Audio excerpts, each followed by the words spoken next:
ওয়াল আসর ইন্নাল ইনসানা লাফি খুসর। রব্বে কারীম বলেন, সময়ের কসম করছি আমি, সময়ের কসম। ইন্নাল ইনসানা লাফি খুসর, নিশ্চয়ই তোমরা ক্ষতিগ্রস্ত। কিন্তু আল্লাহর মায়া দয়া বেশি হওয়ার কারণে চারটা অপশন আমাদের জন্য রাখছে। যদি কোনো বুদ্ধিমান ব্যক্তি হয় তাহলে এই চারটা আপনার মধ্যে আছে কিনা এটা মিলানো দরকার। কথা হয় না? এই চারটা কাজ আপনি আমার মধ্যে যদি তাকে কন্টিনিউ চলে তাহলে আমরা ক্ষতিগ্রস্ত হব না। যুবক ভাইরা আমার, এক নাম্বার হলো ঈমান। আর ঈমানদারের উপরে মুসিবত আসে। ঈমানদারের উপরে ঈমান যদি আপনার ভিতরে থাকে তাহলে অবশ্যই আপনি পরীক্ষার সম্মুখীন হবেন, এটা 100%। কারণ আল্লাহ একজন মুমিনকেও পরীক্ষা ছাড়া কবরে নেয় নাই। পরীক্ষা আপনাকে দিতেই হবে। কোনো সময় আল্লাহ আপনাকে ধন সম্পদ দিয়ে পরীক্ষা করবে, কোনো সময় আপনাকে পথের ভিখারি বানাইয়াও পরীক্ষা করবে, কোনো সময় চেয়ারে বসাইয়া পরীক্ষা করবে, ক্ষমতা দিয়াও পরীক্ষা করবে। আল্লাহ রাব্বুল আলামিন বলেন, আমি পরীক্ষা ছাড়া মুমিনকে জান্নাত দেই না। বারবার বলছি, পৃথিবীটা হলো পরীক্ষার হল, পরীক্ষার হল। পরীক্ষায় ঢুকলাম কোন সময়? বলে যেদিন থেকে বালেগ হইছি সেদিন থেকে পরীক্ষার হলে ঢুকছি। আর মালাকুল মউত আজরাইল আসার আগ পর্যন্ত পরীক্ষা চলতেই থাকবে। পরীক্ষার হলের ভিতরে কিন্তু এখন আছি, আমাদের পরীক্ষা চলতেছে, অথচ আমাদের খবর নাই। যেদিন মালাকুল মউত আজরাইল আসবে সেদিন আমাদের পরীক্ষা শেষ। চাইলেও আর একটা সেকেন্ড আপনাকে থাকতে দিবে না। তাহলে সময় খুব কম। আল্লাহ বলে, বান্দারে অনর্থক পাঠাই নাই, অনর্থক পাঠাই নাই, অকারণে পাঠাই নাই। আমি পাঠাইছি গোলামির জন্য। আর গোলামি করতে গিয়া আমি আল্লাহ তোমারে বিভিন্ন ভাবে পরীক্ষা করব। এমন কোন একজন মুমিন নাই পরীক্ষা করে নাই, এমন কি নবী রাসূলগণকেও আল্লাহ পরীক্ষা করছে। কথা হয় না? নবী রাসূলগণকেও আল্লাহ পরীক্ষা করছে। যেই নবীদের কোনো গুনাহ নাই, গুনাহ নাই, গুনাহ নাই। আহলে সুন্নাত ওয়াল জামাতের আকীদা হলো নবীরা মাসুম, তাদের কোনো গুনাহ নাই। তাহলে নবীদের গুনাহ নাই, এরপর নবীদেরকে আল্লাহ ছাড়ছে। কথা হয় না? সব নবীদেরকে আল্লাহ পরীক্ষা করছে। যেই নবীদের কোনো গুনাহ নাই তাদেরকেও পরীক্ষা করছে। আল্লাহ কোন নবীরে বাদশাহী দিছে, দিয়া পরীক্ষা করছে। কোন নবীর আল্লাহ অসুস্থতা দিয়া পরীক্ষা করছে, ক্ষমতা দিয়া পরীক্ষা করছে, আবার একেবারে দরিদ্রতা দিয়াও পরীক্ষা করছে। তার মানে পরীক্ষা আমাদেরও আসবে। কেউ যদি ক্ষমতা পায় তাহলে এই ক্ষমতায় বৈশা আল্লাহর শুকরিয়া আদায় করা দরকার। কথা হয় না? আপনারা কি বিরক্ত লাগতেছে? না, বিরক্ত তো আমার লাগতেছে। আপনারা লাগতো করে লড়াচড়া করেন, লড়াচড়া করিন না। গিচ্ছা কাহিনী হইলে আবার বসে থাকলে না, ওই কাল্পনিক গল্প হইলে পাবলিক মজা পায়। তিনি তো আমি পারতাম না, একটু মনোযোগ দিয়ে বইয়া শুনতুই, বানাইলে কি করবেন? বেডে বলো আজকে হয়েছে না, সক্কা সাইড কেমনে মারবেন? আমারই হয়েছে না আজকে মন মতো। আল্লাহ রস্তে লইরিন না, বইয়ে তখন আপনারা কি খারাপ লাগতেছে? জি না। যুবক ভাই, দিলের কান লাগায় কথাগুলি শুনেন। হয়তো বা আজকের এই মাহফিলে রব্বে কারীম আমাদের কপালে হেদায়েত রাখতেও পারে। হেদায়েত কি আসমান থেকে লাইমা দিব? আল্লাহর কাছে চাইতে দিব। হেদায়েত আল্লাহ আসমান থেকে লাইমা দেয় না, আল্লাহর কাছে হেদায়েত চাইতে হয়। আবার অনেক মানুষ হেদায়েতের জন্য ভিক্ষা চায়। আল্লাহ বলেন, এমন লোক আছে আমি আল্লাহর কাছে প্রতিদিন হেদায়েতের ভিক্ষা চাই। হেদায়েত এমন একটা জিনিস, এটা আল্লাহর পক্ষ থেকে আসে, বান্দার কোনো ক্ষমতা নাই, নবীর কাছেও নাই। নবীর কাছে থাকলে সর্বপ্রথম হেদায়েত দিত আবু তালেব রে। আবু তালেব যেদিন দুনিয়ার থেকে বিদায় হবে সেদিন নবী কিন্তু পাশে বৈশা চোখের পানি সারসার হয়, আল্লাহ বাবার আদর পাই নাই, চাচা কলিজা দিয়া মহব্বত করছে, নিজে না খাইয়া আমি নবীর মুখে খাবার তুলে দিছি। সেই চাচা আমার চোখের সামনে বেঈমান হয়ে মারা যাবে। নবী যখন কান্দে আল্লাহ আয়াত নাজিল করে বলে ইন্নাকা লা তাহদি মান আহবাবতা ওয়ালাকিন্নাল্লাহা লা ইয়াহদি মান ইয়াশা। আল্লাহ আপনার খাইবেন না, আপনার আপন চাচা হোক, কলজার টুকরা হোক, কিন্তু আপনারা তো হেদায়েতের মালিক বানায় পাঠাইছি না। কারণ নবীর কি হেদায়েতের মালিক বানায় পাঠাইছি? আপনাকে হেদায়েতের মালিক বানায় পাঠাই নাই, আপনাকে পাঠাইছি হেদায়েতের রাস্তা দেখায়া দেওয়ার জন্য, ওয়াজ করার জন্য আপনি করছেন, বাকি সিদ্ধান্ত আমি আল্লাহ। আপনারা মাহফিল আসছেন বলছেন, আমার দায়িত্ব হলো ওয়াজ করা, আমি ওয়াজ করব। কিন্তু আপনি যদি নিজে নিজে অনুতপ্ত হন, আল্লাহ বলেন হেদায়েতের মালিক আমি, কারণ প্রত্যেকটা মানুষের কলবের খবর জানে কে? আল্লাহ। কোন নিয়তে বলছেন, কেন বলছেন জানে কে? আল্লাহ। যদি মনে থাকে আল্লাহর নিজের পরিবর্তন করার জন্য, তাহলে অবশ্যই হেদায়েত লইয়া বাড়ি যাবেন ইনশাআল্লাহ। অন্য কোনো উদ্দেশ্য আছে? যুবক ভাই, রব্বি কারীম বলেন বান্দা শোন, এক নাম্বার কথা হলো পরীক্ষার হলে পাঠাইছি। পৃথিবী চিরস্থায়ী নয়, এটা ক্ষণস্থায়ী।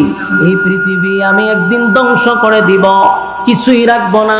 কুল্লু মান আলাইহা ফান ওয়া ইয়াবকা ওয়াজহু রাব্বিকা যুল জালালি ওয়াল ইকরাম। আল্লাহ বলেন সব ধ্বংস করে দিব, শুধু থাকবে কে? আল্লাহ বলে ইজা যুলজিলাতিল আরদু জিলজালাহা ওয়া আখরাজাতিল আরদু আসফালাহা। যুবক ভাইরা, পৃথিবী একদিন ধ্বংস হবে, এর মধ্যে কোনো সন্দেহ নাই, সব ধ্বংস করে দিবে। আল্লাহ বলেন কিছু সময়ের জন্য আমি সাজাইছি, প্রয়োজন শেষ ইসরাফিল আলাইহিস সালাতু ওয়াস সালামের মাধ্যমে প্রথম সিংহায় ফুঁক দিলেই জমিনের মধ্যে আমি কম্পন সৃষ্টি করাবো, সব ধ্বংস করব। সূর্য ভেঙে ভেঙে জমিনে পড়বে, তারকা গুলি ছুটে পড়ে যাবে, সব ধ্বংস হয়ে যাবে রে। আল্লাহ বলেন শুধু না তাই না, আরশ বহনকারী ফেরেশতাদেরকে আমি শেষ করে ফেলব, সমস্ত ফেরেশতাদেরকে শেষ করে দিব। এমনকি ইসরাফিলও শেষ, মিকাইলও শেষ, আজরাইল শেষ, জিবরাইল শেষ, তারাও শেষ। সব যখন শেষ হবে বাকি থাকবে কে? সেদিন আল্লাহ থাকবে একা, সব ধ্বংস, কেউ নাই। সেদিন আল্লাহ বলবেন লিমানিল মুলকুল ইয়াউম। আল্লাহ ডাক দিয়ে বলবেন পৃথিবীর রাজা বাদশারা তোমরা কোথায়? আজকে তোমরা দাপট দেখাও। পৃথিবীর জমিনে কিছু সময়ের জন্য পাঠাইছিলাম, 16 বছরের রাজত্ব পাইয়া কত মানুষের উপরে নির্যাতন নিপীড়ন চালাইছ, নিষ্পাপ মানুষগুলারে বছরের পর বছর আয়না করে বন্দি রাখছ, অধিকার নষ্ট করছ, বাক স্বাধীনতা নষ্ট করছ। একটা দুইটা না, কত শিশুদেরকে এতিম করা হয়েছে, কত নারীদেরকে বিধবা করা হয়েছে, পাখির মতো কুকুর বিড়ালের মতো মানুষকে গুলি করা মারা হয়েছে। আল্লাহ বলেন এই রাজত্ব বেশি দিনের জন্য দেই নাই, কয়েক বছর, কিন্তু এত নিকৃষ্ট এত নির্মম ভাবে অত্যাচার করছে। আল্লাহ কয় আজকে তোরা কোথায়? আমার সামনে দাঁড়ায় কথা কও। সেদিন দাঁড়াইব কেউ?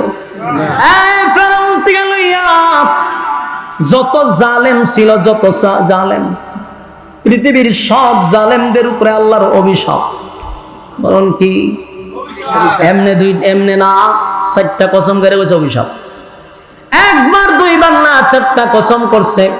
ওয়াসসামাই যাতিল বুরুজ, নক্ষত্রের কসম, তারকার কসম। ওয়াল ইয়াউমিল মাউউদ, পরকালের কসম, যেদিন আল্লাহ বিচার করবে সেই দিনের কসম। ওয়াশাহিদিন ওয়া মাশহুদ, এই আয়াতে 2টা কসম। ইয়াউমুল জুমআ, যে দিনটা ঘুরে ঘুরে আসে, ইয়াউমুল আরাফা, যে দিনটা মানুষের সামনে বারবার ঘুরে আসে, সেই দিনের কসম। কসম কয়টা? 4টা কসম করে বলে কুতিলা আসহাবুল উখদুদ। আল্লাহ বলেন গর্ত খননকারীর উপরে অভিশাপ, তার মানে জালেমদের উপরে অভিশাপ, জালেমদের উপর আল্লাহর অভিশাপ। তাই পৃথিবীতে যারা জালেম ছিল একজনও রেহাই পায় নাই। পরকালে তো শাস্তি আছে, দুনিয়াতে চরম পর্যায়ের বেইজ্জতি, ঠিক কিনা? এখন মাঝে মাঝে চিন্তা করি যারা এমপি ছিল, মন্ত্রী ছিল, কি শান মানে তারা চলছে। আজকে কুকুর বিড়ালের দাম আছে, তাদের কোনো দাম নাই।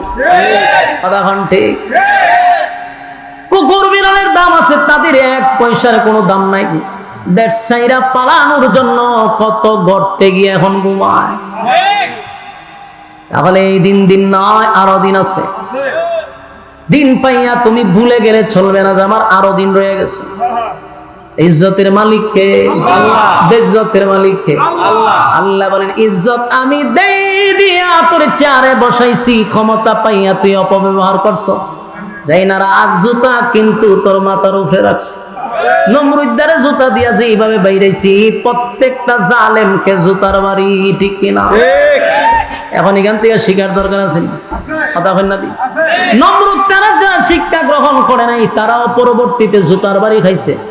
আর এখন 16 বছরের রাজত্ব থেকেও যারা শিখতে পারে না, এই 30 সালেও তাদের কপালে জুতার বাড়ি আছে। এই জন্য শিখতে হবে, শিক্ষা গ্রহণ করার দরকার আছে না নাই? যুবক ভাই, ক্ষমতা দিয়ে আল্লাহ পরীক্ষা করে। হাসরের মাঠে আপনি বলবেন যে আল্লাহ, আমি নামাজ পড়তে পারি নাই, আপনার হুকুম পালন করতে পারি নাই, নবীর তরিকা অনুযায়ী চলতে পারি না, কারণ আমি তো এমপি আসলাম, আমি তো মন্ত্রী ছিলাম, আমি তো প্রধানমন্ত্রী ছিলাম, আমার ব্যস্ততা বেশি ছিল। আল্লাহ হয় খুব বেশি, বলে হ। আল্লাহ কইব, সুলাইমান কোথায় আছো? সুলাইমান আলাইহিস সালামকে সামনে দাঁড় করায় বলবে, আমার সুলাইমানের চেয়েও বেশি কি তুই ব্যস্ত আছিলি? তুই 56,000 বর্গ কিলোমিটারের একটা দেশে রাজত্ব করছিস, আর আমার সুলাইমান আসমানের নিচে যত এরিয়া আছে সব জায়গার রাজা আমি সুলাইমান রে বানাইছি। সারা পৃথিবীর বাদশা হইয়া আমার সুলাইমান একটা সেকেন্ডের জন্য আমি আল্লাহরে ভুলে নাই। আল্লাহ বলবে, আমি বহু নবীরে বাদশা বানাইছি। এক দাউদ পয়গম্বরকেও বাদশাহী দান করছে, দাউদ নবীরও বাদশাহী দান করছে। এমন কি আশ্চর্য হবেন, আইয়ুব নবীরও আল্লাহ বাদশাহী দান করছে। কিন্তু সেই আইয়ুব নবী যখন সুন্দর চলছিল, আল্লাহ একদিন বলে, ফেরেশতারা রে, আমার আইয়ুব রে আমি রাজত্ব দিলাম, কিন্তু একটা সেকেন্ডের জন্য আইয়ুব আমারে ভুলে না। আর শুনছে শয়তান না, শয়তান না, আল্লাহ তো দেখছি সুখে থাকলে তা মানুষ বলবো কেমনে না, আরাম এসে রাখছে, এর লেগে আপনারা ভুলে না, একটু কষ্টে ফেলায় দেখেন আপনারা ভুলে লাগবে। আল্লাহ বলেন না, আমার আইয়ুব কোনোদিন আমারে বলবে না। শয়তান হয়তো একটু পরীক্ষা করেন, আমার একটু ক্ষমতা দেন। আল্লাহ দিল শয়তানের ক্ষমতা, যে না ক্ষমতা দিলাম তোরে, পরীক্ষা কর। শয়তান না ক্ষমতা পাইয়া সর্বপ্রথম আইয়ুব নবীর যত উট ছিল, উটের বিশাল একটা ফার্মের মতো মনে করেন, যেখানে বিশাল উট ছিল, এই উট দিয়া সব বাতাস দিয়ে মারে দিছে। কি বাতাস আছে, সব উট জাগাত মরে গেছে। উট দেখার জন্য কর্মচারী ছিল, তারা দৌড়াইয়া পয়গম্বরের কাছে গিয়া বলে, পয়গম্বর কেমনে বলি এত বড় মুসিবত আসবে জানতাম না। তরতর করে কাঁপতেছে। আইয়ুব নবী জিগায়, কাঁপো কা? হুজুর সব উট একসাথে মারা গেছে। আইয়ুব নবী মুস্কি হাসি দিয়া বলে, আল্লাহর মাল আল্লাহ নিচে আমার কি করার আছে? সুবহানাল্লাহ। শয়তান না বলছে বিপদ ও কাম হইল না তো। শয়তান চেষ্টা চালাইতেছে, উট সব মারছে, কিন্তু আইয়ুব নবী বিন্দু পরিমাণও বেজার না। আল্লাহর মাল আল্লাহ নিচে। বকরির ফাল ছিল, এটাও শেষ করছে। সব সম্পত্তি একের পর এক শেষ করতেছে। সব জায়গার কর্মচারীরা এসে বলে, হুজুর কি আসলো, সব মারা যাইতেছে। আইয়ুব নবী বুঝতে পারছে আমার মালিক আমার উপরে পরীক্ষা চালাইছে।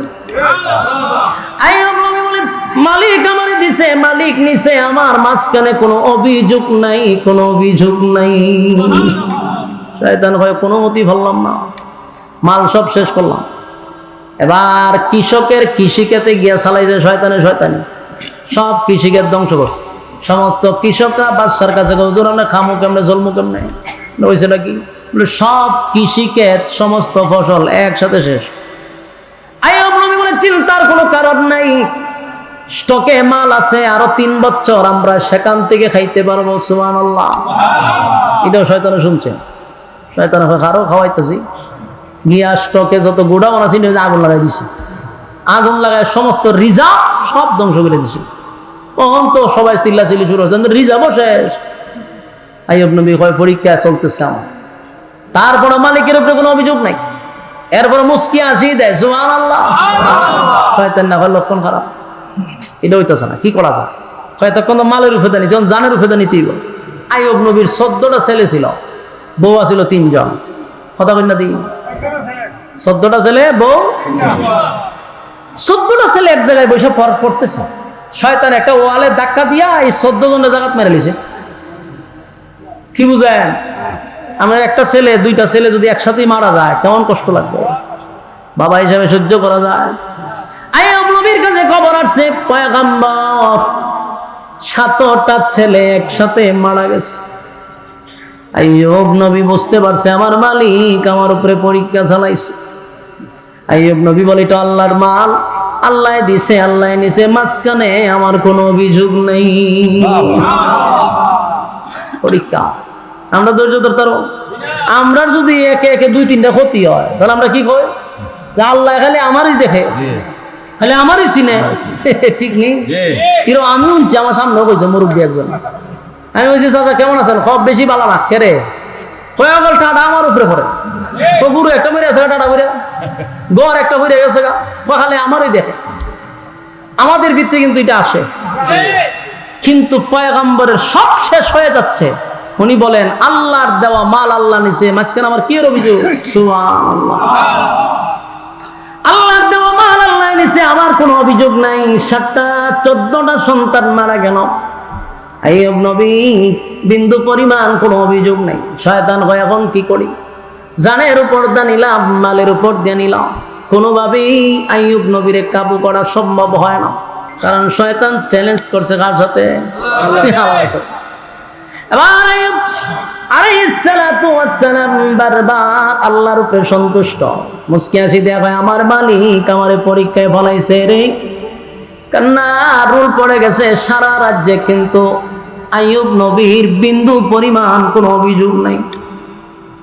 একটা পর্যায়ে শয়তান কয়, এমনি হবে না, এখন তার শরীরের উপরে আমার বল প্রয়োগ করতে হবে। একটা বাতাস ছেড়ে দিছে, দেওয়ার সাথে সাথে আইয়ুব নবীর শরীরটা ফুলে গেছে। সেখান থেকে বিভিন্ন ধরনের গোটা বাহির হয়েছে, হ্যাঁ, বড় বড় গোটা বাহিরছে। এখান থেকে পুষ বাহির হইতেছে, শরীরের মধ্যে একটা দুর্গন্ধ সৃষ্টি হয়েছে, পুষ বাইরিতেছে। 3টা বিবি ছিল, তো 2জনই দুর্গন্ধের কারণে ছাইরে দিয়ে গেছে। কথা বুঝতেছে? পয়গম্বরের বউ, মনে রাখেন, আমার বউ তো বহুত দূরে, একটু দুর্গন্ধের কারণে 2 বিবি হয়ে এটা আমরা সম্ভব না।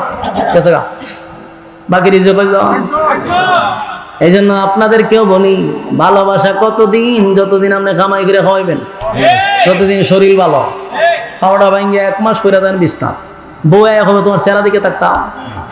বাস্তব না বাস্তব? এটা না হলে ভালোবাসা।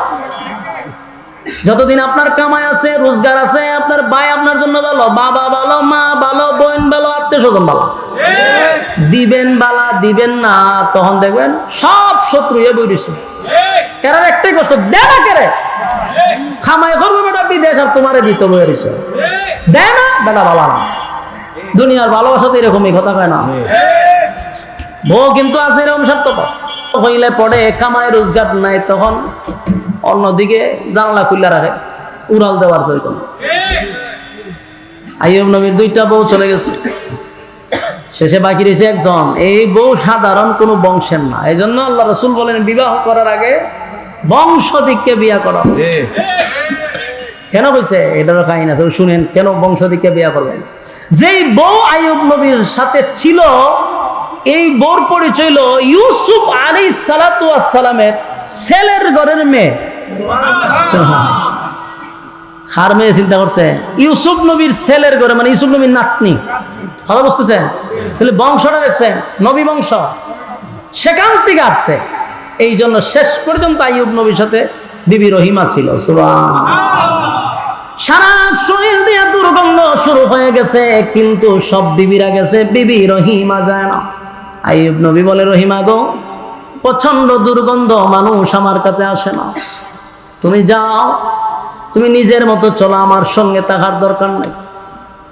বিবি রহিমা কয়, সুখের সময় আপনার পাশে ছিলাম, আপনি ছিলেন দেশের বাদশা, আমি ছিলাম রানী, সুখের সময় তো আপনার কাছেই ছিলাম, এখন আপনার দুঃখের সময় আমিও যদি চলে যাই, আল্লাহর দরবারে কি জবাব দিব? সুবহানাল্লাহ।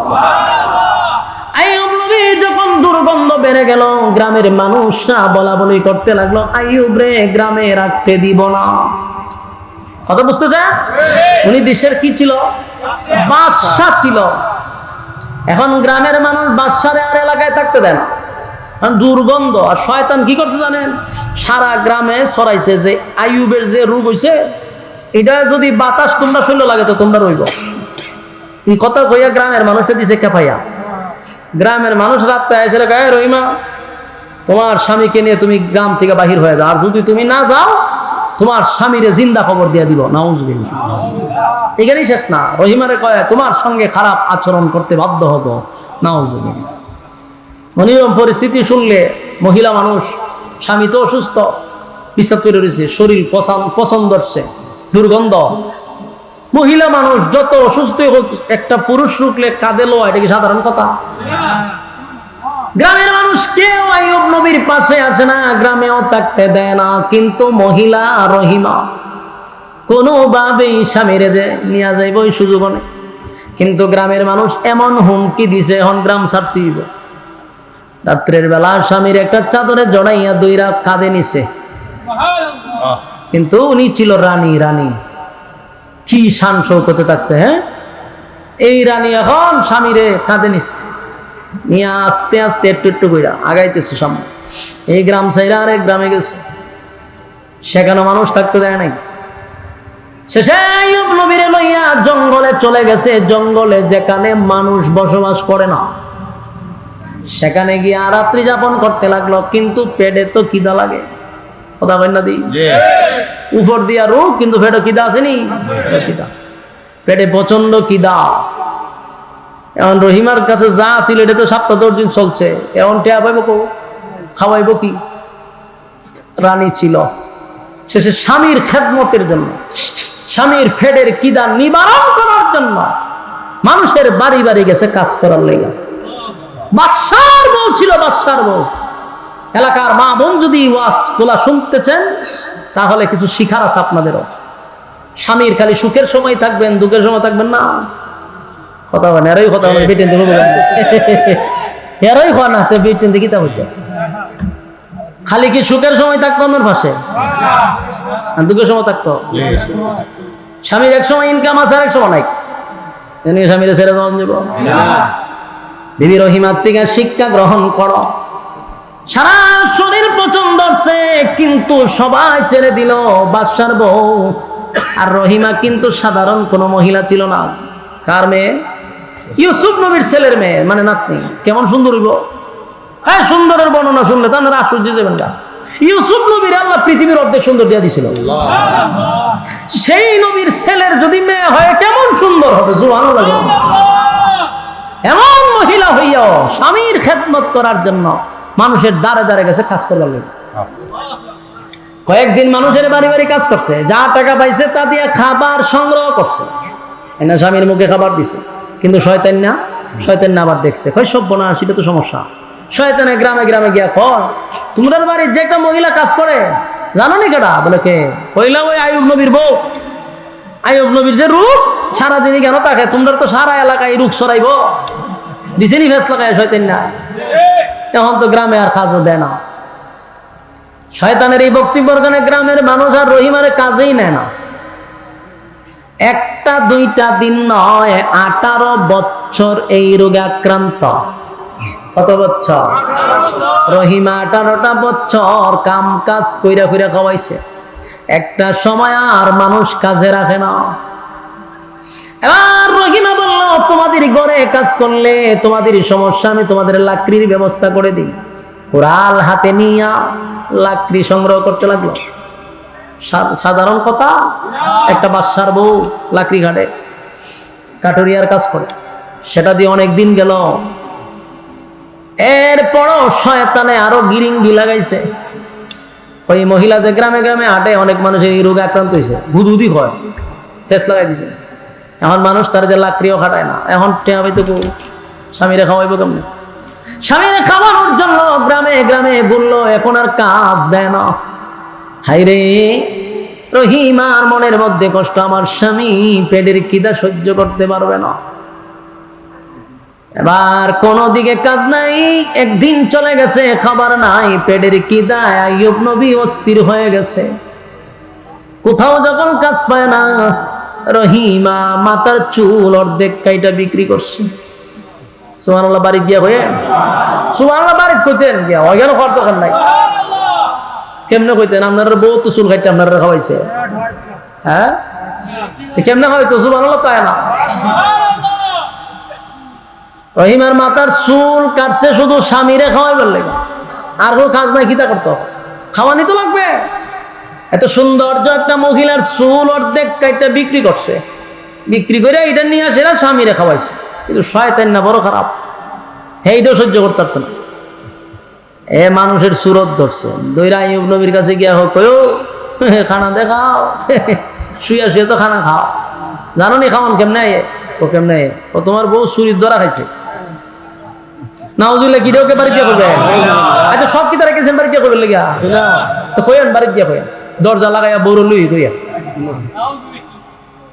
শয়তান না কত বড় খারাপ। কয় আপনার বউর খাওন দেখান, চুরি হইরা দরাত পড়ছে, এরপরে মানছে মাথার চুল খামাইলিছে। আপনি যে বিশ্বাস করেন না, আপনার বউর মাথাটা একটু দেখতেন, রাখছিনি ফেস। আইয়ুব নবী সব বনা, আমি একটা পয়গাম্বর, চুরির খাবার যদি আমার খাওয়াইতে আমার জীবন শেষ। আইয়ুব নবী খুব গেছে শিক্ষা। রহিমাজন গেছে, হয় তোমার মাথার কাপড়টাকে সরা। রহিমার তো ভিতরে মূর্ছা মারছে, সব বনা। এখন যদি আমার মাথাটা আমার স্বামী দেখে, মনে অনেক কষ্ট পাবে। আর রহিমা তার জানা না, ই ফেস দিয়ে লাগাই দেখেছে। রহিমার ভিতরে চিন্তা করো, আমি যদি আমার মাথাটা দেখাই, আমার স্বামী কষ্ট পাবে রে, কেমনে দেখাই? কিন্তু আইয়ুব নবী বারবার বলছে, মাথার চাদর সরাও। মাথার চাদর সরাইতে দেখে মাথার অর্ধেক চুল নাই। আইয়ুব নবী রাগান্বিত হয়ে গেল। পয়গম্বর রাগান্বিত হইয়া বলল, তুমি যে আমারে খাবার খাওয়াও, নিশ্চয়ই তুমি চুরি করে আমারে খাওয়াইছো। আমারে তুমি চুরির খাবার একজন পয়গম্বর তুমি খাওয়াইলা। রহিমা কান্না শুরু করছেন, না, চুরি করে আপনাকে খাবার খাওয়াই নাই। কিন্তু আইয়ুব নবীর তো দরবেশে হয়ে গেছে, শয়তান না দরবেশের সুরত দিয়েছে। বারবার আইয়ুব নবী রাগান্বিত হইয়া বলল, আমি যদি সুস্থ হই 100 বেথের আঘাত তোমারে দিব। কিন্তু এতে রহিমার মনে কষ্ট নাই, চোখের পানি ছেড়ে দিয়া কান্না শুরু করছে।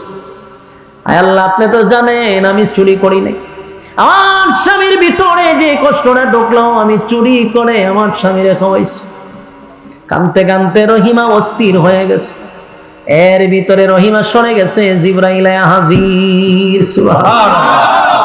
জিবরাইল বলেন, আইয়ুব পয়গম্বর, আপনি জানেননি আপনার বিবি আপনার জন্য কি করছে?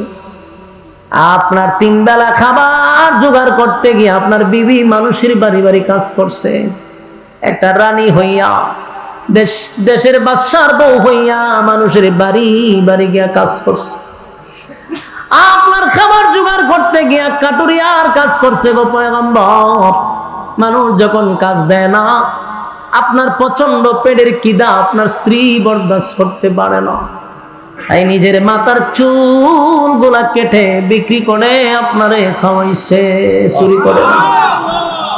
আইয়ুব নবী শুই না চোখের পানি ছেড়ে দিয়া কান্দে আর কয়, হায় রে, আমার রহিমা আমার জন্য এতটুকু কষ্ট করলো। স্বামীর জন্য কত মহব্বত আর ভালোবাসা, যেই নবীর কাছে গ্রামের কেউ আসতে পারে না দুর্গন্ধের কারণে। শুধু দুর্গন্ধ নয়, কিরা পোকে সারাটা শরীর একেবারে জাজরা করে ফেলছে। কামড়াইতে কামড়াইতে সারা শরীরে কিরা, সারা শরীরে কিরা। একদিন 2 দিন নয়, 18টা বছর আইয়ুব নবীর আল্লাহ পরীক্ষা করছে। একদিন 2 দিন না, কয়দিন পারবেন? একটা কিরাফক যদি আঙ্গুলের সিপায় যদি খামড়ায় কি কষ্ট রইব, আর সারা শরীর খামড়াইতেছে। একটা সময় পয়গম্বর সারাটা শরীর ওনার কামড়াইতে কামড়াইতে একেবারে শেষ, মাংস সব খাই দিছে। এরপরে উনি আল্লাহর প্রতি অসন্তুষ্ট নয় গো, আল্লাহর প্রতি অসন্তুষ্ট না। এইভাবে যখন চলতেছিল, কিছুদিন পরে কিরা পোকাগুলি কামড়াইতে কামড়াইতে এসে এখন মুখে ধরছে, মুখের টুটে কামড়ায়, একটা পর্যায়ে জিহ্বাতে কামড় শুরু করছে। আইয়ুব আলাইহিস সালাতু ওয়াস সালাম জিহ্বাতে যখন কামড় দেওয়া শুরু করছে, এবার আইয়ুব নবী একটা চিৎকার দিয়া বলে, মালিক, আমার রাজত্ব শেষ, পথের ভিখারি হয়ে গেলাম, আমার 7টা সন্তান চলে গেল, কোনো অভিযোগ আপনি মালিকের উপরে আমি করি নাই, আপনার দেওয়া মাল আপনি নিছেন, আমার কোনো অভিযোগ নাই, আমার সন্তানগুলি মারা গেছে, আমার কোনো অভিযোগ নাই, আমার সারা শরীর 18 বছর ধরে কিরায় কামড়ায়, আমার কোনো অভিযোগ নাই, কিন্তু মালিক আজকে আমি বাধ্য হইয়া আপনার দরবারে অভিযোগ করতেছি, আমার সারা শরীর আপনি মাটির সঙ্গে মিশায়া দেন, কোনো অভিযোগ আপনার প্রতি আমার নাই গো, কিন্তু আমার জিহ্বাটা আপনি হেফাজত করেন, কারণ এই জিহ্বা দিয়া আপনি মালিক রে আমি ডাকি। আল্লাহ আমার শরীরে যখন কিরায় কামড় দেয়, সারাটা শরীর বিষাক্ত হয়ে গেছে, আমি যত কষ্টই হোক, আমি যখন আপনি মালিকের নাম জিহ্বা দিয়া লড়াইয়া লড়াইয়া আমি আল্লাহ আল্লাহ বলতে থাকি, আপনার নামটা মধুর সুরে বলি, পিছনের সারা শরীর যে কিরায় কামড়ায় আমার কোনো খবর নাই, আপনার নামের মধু এত মজা, আপনার নামের নামে এত মজা এত মজা, আমার শরীরে কিরায় কামড়ায় আমার কষ্ট নাই, অভিযোগ নাই, কিন্তু আমার জিহ্বাটার হেফাজত করেন। সুবহানাল্লাহ। যুবক ভাই, আজকের এই কথাগুলির থেকে শিক্ষা গ্রহণ করেন, কোন নবীদের একটা গুনাহ ছিল না, সমস্ত নবীরা ছিল মাসুম, কিন্তু আল্লাহ সেই মাসুম নবীদেরকেও পরীক্ষা করছে রে, মাসুম নবীদেরকেও পরীক্ষা করছে। 18 বছর কিরা কামড়াইছে, এরপরও কোনো অভিযোগ নাই। এরপরে যখন জিহ্বায় কামড় দেয়, আল্লাহর কাছে বলে মালিক জিহ্বার হেফাজত করে। আল্লাহ তখন জিবরাইলে পাঠাইয়া দিছে, বন্ধুরে আমার আইয়ুব নবী আমার জন্য 18 বছর কষ্ট ভোগ করলো, একদিনের জন্য আমার কাছে কোনো অভিযোগ দিল না, আমার বন্ধু ফাঁস, পরীক্ষা কি আর কষ্ট করা লাগবে না। জিবরাইল কয় যে সামনে পানি আছে, ডুব দেন, পানির মধ্যে যে ডুব দিছে ওইটা দাঁড়ায় দেয়, আগের থেকে আরো সুন্দর, ও আগের রূপ ফিরাইছে, সুটাম দেহের অধিকারী, চেহারার থেকে নূর চমকাইতেছে, সুন্দর হয়ে গেছে, একটা ফুকও নাই, আগের থেকে আরো সুন্দর, আল্লাহর শুকরিয়া আদায় করতেছে। এর মধ্যে বিবে রহিমা এসে শিক্ষা করছে, ওমা এটা কেটা, কারণ আগে তো বিশ্বনাথ আসিল গন্ধ না ডিভা দিয়াইতো না, এমন সুদর্শন এক পুরুষ, আগের থেকে আরো অনেক গুণ সৌন্দর্য বাড়াই দিচ্ছে। এবার রহিমারে ডাক দিল যে ভয় পাওয়ার কিছু নাই, আল্লাহ আমার পূর্ণ সুস্থতা দান করছে। এই 18 বছর জঙ্গলে কাটাইছে, এবার বিবি রহিমার লইয়া আবার গেছে দেশে। আল্লাহ এই আইয়ুব নবীর প্রতি এত খুশি হয়েছে, আগের যত ধন সম্পদ ছিল এর থেকে 10 গুণ আরো বাড়াই দিছে, রাজত্ব আবার ওনার হাতে দিছে, দেশের বাদশাহী আবার ফিরাই দিছে। কিন্তু একটা কথা, ওই যে রহিমারে 100 বেতের আঘাত দিব কসম খেলে লেছিল, এখন তো আইয়ুব নবী কান্না শুরু করছে, আল্লাহ রাগের মাথায় তো কইছিলাম, আমি তো জানি না, আমি তোর গায়েব জানি না, আমার বিবি তো চুরি করে নাই, কিন্তু আমি মনে করছি শয়তানের কথা শুই না, ভাবছি যে আমার বউ আমার চুরির মাল খাওয়াইছে। আমি কইছি কসম করছি 100টা বেদ বাড়ি দিব, 100 বেদ যদি রহিমারে বাড়ি দেয় রহিমা মারা যাবে। আমি রহিমা পাবো কোন, যে রহিমা সুখের সময় দুঃখের সময় আমার পিছু ছাড়ে নাই, এমন কান্না শুরু করছে আইয়ুব নবী রহিমাল আল্লাহ দোস্ত টেনশনের কোনো কারণ নাই 100 বেদ কইছ বাড়ি দিবা অসুবিধা নাই 100টা গমের ডেটা আছে না ইডির একখানা করছে করে হবারি মারো মরবো নি তুই 100 বেদ রাখা যদি 100টা বেদ তুই একখানা করো 100টা ডুবা একখানা করে বাড়ি দিছে কসমের কাফারা আদাইছে প্রত্যেকটা নবীকে আল্লাহ পরীক্ষা ছাড়া নবীরা তেমনি মাসুম জান্নাত এদের জন্য তেমনি আছে এরপর আল্লাহ পরীক্ষার গাড়ে ফাঁস করাইয়া ঢুকাইছে সুবহানাল্লাহ আমার আর তোমার কি পরীক্ষা ছাড়ো কথা বল না দি পরীক্ষার জন্য প্রস্তুতি নেন মুসিবত আসবে কিন্তু মুসিবতের সময় ধৈর্য ধারণ করতে হবে আর বলতে হবে আল্লাহ দিছে আল্লাহ নিছে এই কথা বলা যাবে না আল্লাহ খালি আমারই দেহে এই কথা বলা যাবে এই যুবক ভাই পরীক্ষা ছাড়া কোন নবীরে আল্লাহ পরীক্ষা ছাড়া নেয় নাই এই যে খলিলুল্লাহ উপাধি পাইছে পরীক্ষা ছাড়া ইব্রাহিম নবীর উপর আল্লাহ পরীক্ষা চালাইছে আইয়ুব নবীরে পরীক্ষা দিল ইব্রাহিম খলিলুল্লাহরে পরীক্ষা দিল প্রত্যেকটা নবীরে পরীক্ষা দিছে নূহ পয়গম্বরে পরীক্ষা দিছে ইউনুস পয়গম্বরে পরীক্ষায় পালাইছে তোমার আর আমার যদি জান্নাতের ভিতরে ঢুকতে হয় তাহলে পরীক্ষা ছাড়া সম্ভব না ঈমানের পরীক্ষা দিতে হবে আর যদি পরীক্ষায় ফেল করো আল্লাহ বলেন ইন্না জাহান্নামা কানাত মিরসাদা যদি পরীক্ষায় ফেল করো জাহান্নাম তোমাদের জন্য উট পেতে বসা ইন্না জাহান্নামা কানাত মিরসাদা লিত্তাগিনা মাআবা লাবিসিনা ফিহা আহকাবা লা ইয়াযুকুনা ফিহা বারদান ওয়ালা শারাবা ইল্লা হামিমান ওয়া গাসসাকা ভাই কি তো চিল্লাচিল্লি করে হ্যাঁ সেটা দিতাম এই করাইছে জুনাই দিয়েছে আমার বাঁচাইছে হেতো বেচারা ঘটনা হইল কি তার নেই আজকে এর আন্দোলন হয়েছে মনে নাও কি আন্দোলন ওই যে গার্মেন্টস শ্রমিকরা আন্দোলন করতে গিয়া পুরা জেমে সব শেষ আইতার সেদিনে শুক্রিয়া আমি তো কইছি যে ফজর আগে আইতার দেখো আলহামদুলিল্লাহ আপনাদের কুমিল্লা জেলার একটা গর্ব কথা বুঝতেছে এটা আপনারা কুমিল্লার না এক হাবিবি হইল কুমিল্লা জুনায়েদ আর হইল বাউন্ডারিয়া তা আপনারা হেতেরে নিয়ে গর্ব করতে পারেন সারাটা দেশে বয়ান করে এবং অল্প বয়সে আমরা তো মোটামুটি একটা পর্যায়ে 9 বছরই আমি বয়ান করি কিন্তু এত তো অল্প বয়সে খুব সুন্দর সাজানো গুছানো একেবারে সুন্দর ভাষায় কথা বলে আলহামদুলিল্লাহ এদেরকে প্রমোট করা দরকার আমাদের একটা স্বভাব আছে আমাদের জাতির একটা স্বভাব হইল কেউ ফ্রুট লেটারে ঠাইনা লামায় ও তো উঠতে গেলে লাম